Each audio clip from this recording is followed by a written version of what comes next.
Aláàjì Oríyọmí náà tí wọ́n dùn ìyá kan nínú nílùú Ìlọrin tí wọ́n ràn ìyá yẹn ní mọ́kà ọlọ́mọba ṣe dáadáa fún Aláàjì Oríyọmí ọlọ́mọdọ̀rọ̀ Aláàjì Oríyọmí rú. Aláàjì Oríyọmí ti ṣe dáadáa tó pọ̀ fáwọn èèyàn tí wọ́n dẹ̀ ní àmọ́ náà lórí tí wọ́n ń ṣe yẹn kọlọ́mọba wa sọ yàtọ̀ sáwọn tẹ́ pé àwọn gbé àmọ́ náà sọ́dọ̀ wọn àbá àmọ́ náà lọ́wọ́ wọn bíi ti Àlìfùlání gbábẹ̀ yẹn wọlé straight bíi ti tani bíi ti Àlìfùlání ìyẹn ló wá bí tọ́pìkì ẹlẹ́ẹ̀kẹrin wípé Fùlání ṣé wọ́n ṣépè jìbìtì fún ẹni ṣé wọ́n ṣépè jìbìtì fún ẹni ó ṣe kan tí ò tí ì pé oṣù méjì tí gbogbo ayé ń sọ wípé show us the boy o ò tí ì fi bọ́ọ̀ì yẹn hàn wá dì í sìn ní ọmọ tí o arrange wípé kó pè wọlé sórí program ẹ nínú ààwẹ̀ tó bá gba 2.4 million naira o ò tí ì ṣú ọmọ yẹn fún wa dì í sìn o tún wá bọ́ta ó wá ní kó máa lọ bẹ́ẹ̀ wá ọmọ kan wá pé oúnjẹ ìsàlẹ̀ fùfú oúnjẹ kìíní kan Fùlání báwo ló fẹ́ ká gbà ẹ́ gbọ́ pé lóòótọ́ ni ìwọ tó ṣe léyìí. Aleykum wa rahmatulahi wa barakatuh. Aleykum salaam wa barakatuh. Orúkọ mi ni Tajudeen Nasrullah. Ó ní bọ́dà kan ní àdúgbò wa tí dáàdì mi ti fi mọ̀ tí wọ́n ti mọ̀ wọ́n fún bí 12 years. Àwọn ni wọ́n sọ fún wa àwọn ṣiṣẹ́ ní under Sheikh Ahmad Al-Fulani wọ́n ṣiṣẹ́ lọ́ndà wọn. Àwọn ni wọ́n sọ fún dáàdì mi pé torí wọ́n ti mú dáàdì mi ní bí àfa àbí ẹ̀gbọ́n. Wọ́n sọ fún dáàdì mi pé ó ní link tí wọ́n fi máa pè wọlé sí orí ètò Al-Fulani. Ìgbà tí àwọn àti dáàdì mi ṣàjọ communicate dáàdì mi wá gbà sí wọn lẹ́nu wọ́n wá sọ pé àwọn máa mú mi lọ sí ibi ọ́fíìsì wọn ẹni dáàdì mi wá gbà sí wọn lẹ́nu wọ́n sọ pé wọ́n mú mi lọ. Ìgbà táwa débẹ̀ wọ́n á fi mí sínú yàrá kan. Kò ń ṣèmi nìkan ni mo lọ èmi àti ọmọ tí wọ́n mú lọ yẹn wọ́n gbé lọ́dọ̀ àwọn ọmọ ẹ̀gbọ́n wọn ní ọmọ ẹ̀gbọ́n ọ̀bọ̀dá Ṣákírù yẹn Olúwa tóbi lọ́ba Ṣàkùrùláì ni wọ́n jẹ́ ọmọ ẹ̀gbọ́n wọn wá gbé lọ́dọ̀ wọn yẹn jóbìnrin èmi àti ẹ̀ náà jọ mú wa lọ. Ìgbà táwa débẹ̀ wọ́n á fi wá sínú yàrá kan ọmọ ẹ̀ lọ́kọ́ pè wọlé ni ó sọ pé wọ́n ti sọ fún mi pé ordinary question ló máa dáhùn yìí pé wọ́n ti bá kọ orúkọ tí wọ́n máa pè wọ́n dẹ̀ tún jẹ orúkọ òun náà. Ìgbà tí ó wá kọ tọ́nù tèmi wọ́n sọ pé tèmi sọ pé question mẹ́ka mo fẹ́ máa sọ pé question mẹ́ka mo fẹ́ wọ́n á sọ fún mi wọ́n ti bá mi kọ orúkọ wọ́n sọ pé question mẹ́ka mo fẹ́. Ìgbà tí wọ́n á béèrè gbogbo question yẹn lọ́wọ́ mi mo dẹ̀ answer dáadáa ọ̀rẹ́ mo dẹ̀ jẹ owó tó worth 2.4 million pẹ̀lú hajj mo jẹ hajj náà. Ìgbà tí a wá ń lọlé bọ́dá tóbi Ṣàkùrùláì wọ́n á sọ fún mi pé ìsọ fún dáàdì mi pé wọ́n send account number wọn sáwọn. Ìgbà tí dáàdì wọn wá send account number wọn sí wọn wọ́n wá send 10,000 naira sí dáàdì mi 10,000 naira ni wọ́n send sí dáàdì mi sọ fún dáàdì mi pé wọ́n send account number wọn sáwọn. Ìgbà tí dáàdì wọn wá send account number wọn sí wọn wọ́n wá send 10,000 naira sí dáàdì mi 10,000 naira ni wọ́n send sí dáàdì mi. Nígbà tí a lọ polówó mo gba kọ́ọ̀lù kan àmọ́ mo ní láti pe kọ́ọ̀lù yẹn padà mo ti ń pe kọ́ọ̀lù náà padà báyìí. Alhaj ọmọ tó wìn ní hajj yẹn hello salamu alaikum. Hello salamu alaikum. Bẹ́ẹ̀ ni yàrá bẹ́ẹ̀ bọ́ ga sọ̀rọ̀.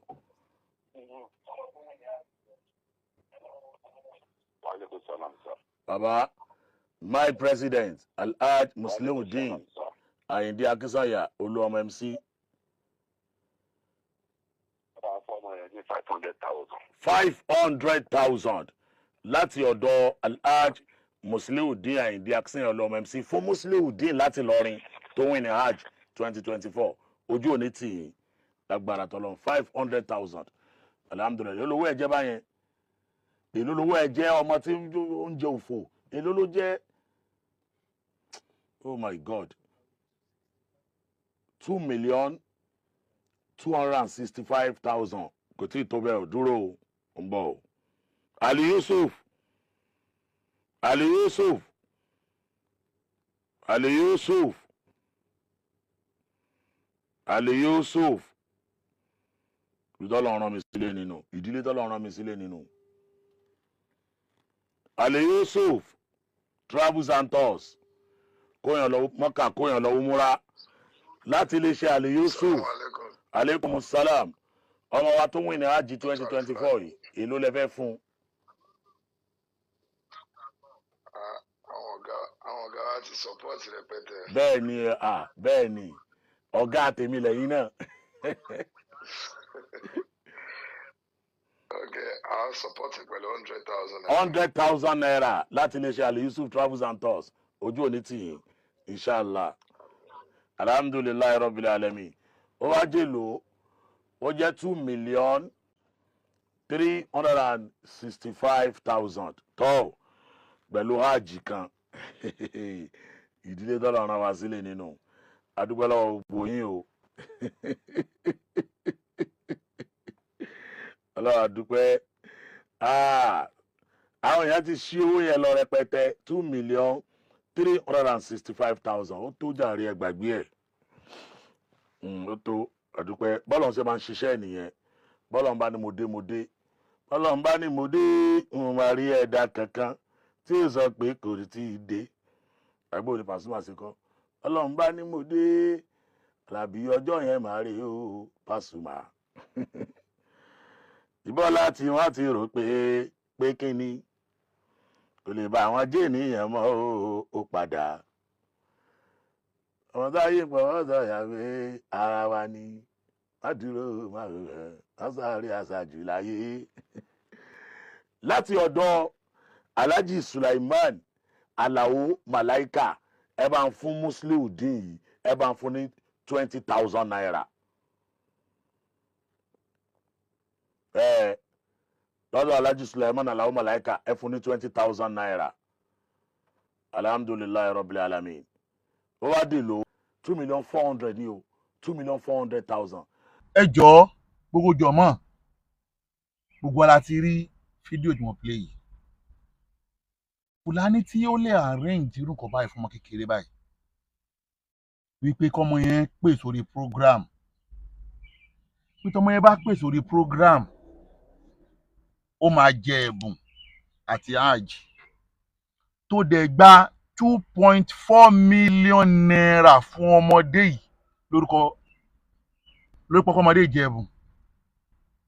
tó wá fún bàbá ọmọ yẹn ní 10,000 nínú 2.4 million naira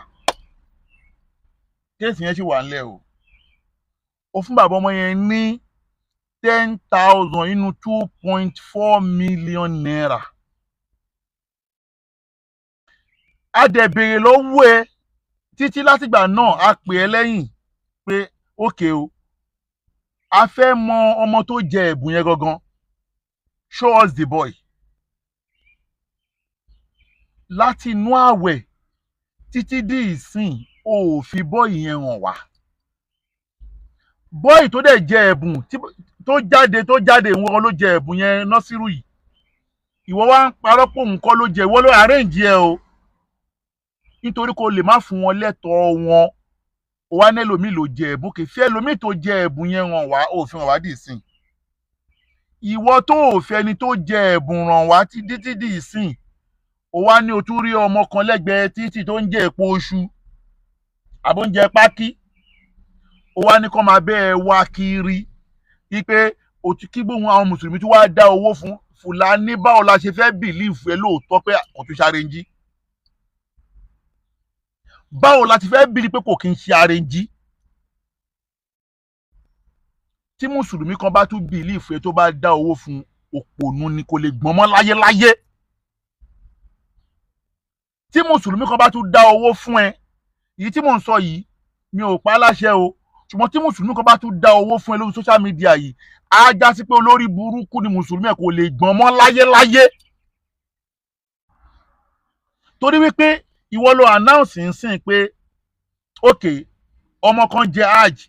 pẹ̀lú 2.4 million naira. Ọmọ tó jẹ áàjì yẹn dà?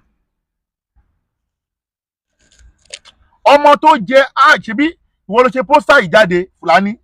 ìwọ ló ṣe pósítà ìjáde 2024 áàjì tí Alhaji Abdulrazak Adeleke fún yín Fúlàní, 2024 áàjì tí Alhaji Adeleke fún ẹ lórí prógráàmù ẹ tí o sọ wípé Musiliudeen ló jẹ́. Musiliudeen yẹn dàbá iléeṣẹ́ olóńbá lọ sí áàjì abẹ́ǹtàn wà lórí social media ni Alhaji Rasaki gan parọ́ fún wa ni. Alhaji Rasaki Adeleke, Alhaji Rasaki Adeleke yìí ṣé ẹ̀yin náà ń parọ́ fún mùsùlùmí ní pé fún ọ̀kan ní áàjì? Gbogbo mùsùlùmí fẹ́ mọ ẹni tí ẹ fún ní áàjì yẹn. Ẹni tí àwa fún ní áàjì ìyẹn oníkùránì, gbogbo mùsùlùmí ayé ti rí ìyẹn oníkùránì pé wọ́n fún ní áàjì, ó ń lọ sí áàjì, ó ń palẹ̀ mọ́ áàjì báyìí. Gbogbo mùsùlùmí ti rí pé ìyẹn oníkùránì ń palẹ̀ mọ́ áàjì. Ẹni tí Alhaji Oríyọmí fún ní áàjì, gbogbo ayé ti rí pé passport ẹ̀ ti jáde láàrin ọjọ́ mẹ́ta. Ọlọ́run mi ṣe dára fún àfáà wa Aríbidésí. Àfáà wa Aríbidésí wọ́n pòsì passport yá ẹ láàrin ọjọ́ mẹ́ta, passport yẹn jáde. Alhaji Abdulrazak Adeleke ẹni tẹ́ fún ní mọ́kà nínú ààwẹ̀, iléeṣẹ́ olóńbá lọ. Àbẹ́yìn náà ń tan gbogbo ayé ni bíi ti oníkanwo onírú oníyọ̀. Ṣé ń tan gbogbo mùsùlùmí ní ìpè fún ọ̀kan ní mọ́kà? A fẹ́ mọ ẹni tí Alhaji Rasaki yẹn fún ní mọ́kà. Ṣé bá àsìkò Hajj la wà yìí? Àsìkò Hajj la wà yìí. Fúlàní ṣóò wa lẹ́ni tí wọ́n fún ní mọ́kà. Ṣé o gé tí láti ẹ̀ náà wà ń bẹ́ o? Tó gba 3 million naira. Mo sọ eléyìí, mo dẹ̀ dárúkọ ẹ síbẹ̀. Ahmad Ọlárẹ̀wájú Alifulani tó mo mọ̀ dárúkọ ẹ tán síbẹ̀ o. Ẹni tí ó gba mọ́kà fún ní last year tó gba 3 million naira, rìsíìtì 3 million naira yẹn mo mọ ẹni tó fún ẹ kó mọ̀ kí mo ti mọ̀ o, ó ti wà ńlẹ̀ o. Ẹni tí ó gba mọ́kà ní orí program yẹn ní last year tó gba 3 million naira, ṣó wa lẹ́ni yẹn dìísìn ó ṣó wa. Ẹni tí ó tún jẹ mọ́kà ọdún yìí náà ó ṣó ẹni yẹn afẹ́mẹ́ni tó fẹ́ lọ mọ́kà ọdún yìí tí ò bá lu gbogbo mùsùlùmí ayé ní jìbìtì, òun láti ṣó ẹ̀ fún wa o. Òun ló bí tọ́pìkì yìí o. Ṣé wọ́n fi jìbìtì ṣépè fún ẹni Fúlàní? O tún wá bọ́ tá ń sìn, ó wá ń sọ fún wa wípé bàbá kan o, àwọn ọmọ ẹ o, oúnjẹ pákí, oúnjẹ èpo oṣù, ká wá dáwó fún. Ṣó ìbí á daft ní Fúlàní? Ṣé gbogbo mùsùlùmí wá daft? Bó ṣe parọ́ náà nìyẹn pé èèyàn kan fẹ́ lọ sí Canada, ipò ní ìdòwò. Èmi yìí wà nínú ẹni tó fún ẹ lówó Fúlàní, àṣọwó ọmọ yẹn ti pé o lè tún gbowó lọ́wọ́ mi. Mo send 300,000 sí ẹ, mo tẹ̀ sí ẹ Fúlàní, mo ní rìsíìtì ẹ. Tí n bá parọ́ mú ẹ, ṣé rìsíìtì tẹ̀ wà lọ́wọ́ mi? Tó wà pé mo parọ́, dá 300,000 mi padà, tó padà ọmọ àlè ní ẹ. Di mọ́ tó fi lè gbọ́ owó lọ́wọ́ mi, mo wà nínú mùsùlùmí tó lù ní jìbìtì, ó gba owó lọ́wọ́ mi. Mo send owó mi sí ẹ, owó tíkẹ̀tì náà dẹ̀ ti pé, o tún bọ́ta wá gbowó mi. So that eléyìí náà ń sìn tí o gbowó o tí ìfẹ́ níyẹn hàn wá, ìwọ tó o fi bọ́ọ̀ì kan hàn wá, ó wá ní kó máa bẹ́ẹ̀ wá bọ́ọ̀ì kan ṣírí. Fúlàní ṣóre gbogbo mùsùlùmí lágọ̀ ni. Tó bá tiẹ̀ ń lògùn, babaláwo wo ló ṣe ògùn yẹn fún ẹ tó fún ẹ ní kìyà yẹn pé kó tó padà sókè social media wá tọrọ owó ipé èèyàn kan ní problem? Fúlàní ẹni tó bá ní problem tí ò bá ti lè ràn lọ́wọ́ lápò ààrẹ má gbọ́ sórí social media mọ́, oníjìbìtì ni ẹ Fúlàní. Fúlàní Ọlárẹ̀wájú tí ò bá ti lè proof àwọn tí a sọ sẹ́yìn yìí,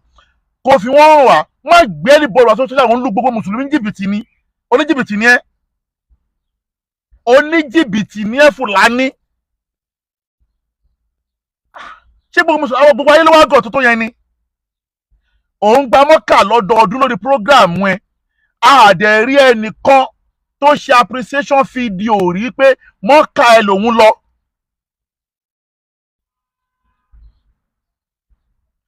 àárí ẹnìkan tó ṣe appreciation wá bọ́ta wọ́n dìtẹ̀ mi nì wọ́n ń ṣe lára mi nì wọ́n fẹ́ gbé ẹ ṣubú ni wọ́n ló gbé ẹ ṣubú Fúlàní gbogbo àfáà tó bá sọ pé wọ́n fẹ́ gbé Fúlàní ṣubú ni ìwà àfáà wọn máa ṣubú ni àfi tó wá kó wọn náà bá jó ní jìbìtì ló kù kí ni purpose Ògo Ìlọrin Ògo Ìlọrin wọ́n dálẹ̀ torí àwọn tó ń fi àfáà lu jìbìtì nílọrin tí wọ́n ń ba Ìlọrin lórúkọ jẹ́ làwọn Ògo Ìlọrin ṣe dìde pé irọ́ o nígbà káwọn kan máa bà á lórúkọ jẹ́ Fúlàní wà lórí oníjìbìtì nílọrin ẹ wá ní pé Ògo Ìlọrin wọ́n ti gbà padà síbẹ̀ èmi ò bó Ògo Ìlọrin o ṣùgbọ́n Ògo Ìlọrin náà gbọ́dọ̀ dìde sọ́rọ̀ yìí ẹ dìde sí ọ̀rọ̀ yìí ẹ̀yin Ògo Ìlọrin Fúlàní gbọ́dọ̀ produce ẹni tí wọ́n fún ní mọ́kà tí wọ́n pé lóòótọ́ o ẹ fẹ́ support 419 ẹ support àwọn àfọ́ oníjìbìtì kí ló fún Saheed Shittu láyé jẹ tí máa fún ní fún jìbìtì ló fún Saheed Shittu láyé jẹ kí ló máa wọ̀nyẹn follow Saheed Shittu ṣebí torí àwọn àfáà kan tó ń lu jìbìtì ni tó ti báyé àwọn èèyàn jẹ́ lórí social media àwa yìí náà dẹ̀ ní support àfọ́ oníjìbìtì láéláé lórúkọ súnà lórúkọ àfáà kẹmọ wá lùyàn jìbìtì lórí social media nígbà o sọ̀rọ̀ Fúlàní lórí pé o tún wá mú bàbá kan wá yẹn tó lè gbogbo alagọ̀ ni tó fi jìbìtì ṣépè fún ẹni o tún fẹ́ lùwà jìbìtì ẹlẹ́ẹ̀kejì mo wá wo fídíò bàbá yẹn látòkè délẹ̀ Fúlàní bàbá wá látò dídí Ifọ̀ ó dẹ̀ kó ọmọ tó lé ní 5 sí 6 wá àti bọ́ọ̀ì yẹn náà